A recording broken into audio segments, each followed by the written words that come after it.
సృజనాత్మకతను ప్రేరేపించే పిల్లల పుస్తకాలు. పిల్లల మనస్సు తేలికగా ఆకర్షించదగినది.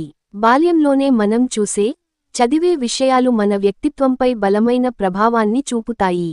ముఖ్యంగా పిల్లల్లో సృజనాత్మకత, క్రియేటివిటీ ను పెంపొందించాలంటే సరైన పుస్తకాలను పరిచయం చేయడం చాలా ముఖ్యం.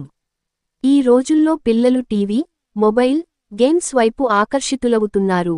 అయితే మంచి పుస్తకాలు చదివించడం ద్వారా వారి కాల్పనిక శక్తి, ఇమాజినేషన్, తెలివితేటలు, భావప్రకటన శక్తి పెరుగుతాయి.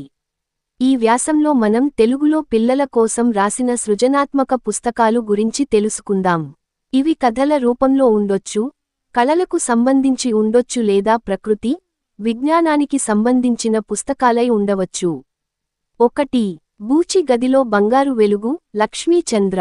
ఈ పుస్తకం ఒక చిన్న అమ్మాయి బూచిని కేంద్రంగా తిరుగుతుంది. రాత్రి వేళ ఆమె గదిలో వెలిగే చిన్న దీపం ద్వారా ఆమె కలల ప్రపంచంలోకి ప్రవేశిస్తుంది.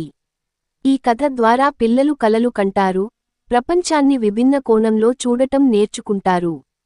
కథలోని చిత్రాలు ఆకర్షణీయంగా ఉండి పిల్లల్లో కల్పనాశక్తిని అభివృద్ధి చేస్తాయి. 2. పిల్లల పద్యకథలు, చింతకింది శ్రీనివాస్. ఈ పుస్తకంలో పాత జనపద కథలను ఆధునిక పద్యంలో మార్చారు.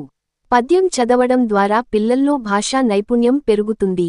అంతేకాకుండా, కథల వెనుక గల నైతికత, ప్రజ్ఞ వృద్ధి చేస్తాయి.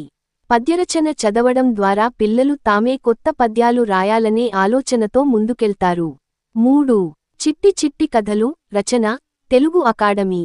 ఇది చిన్నారుల కోసం రూపొందించిన కథల సంపుటి.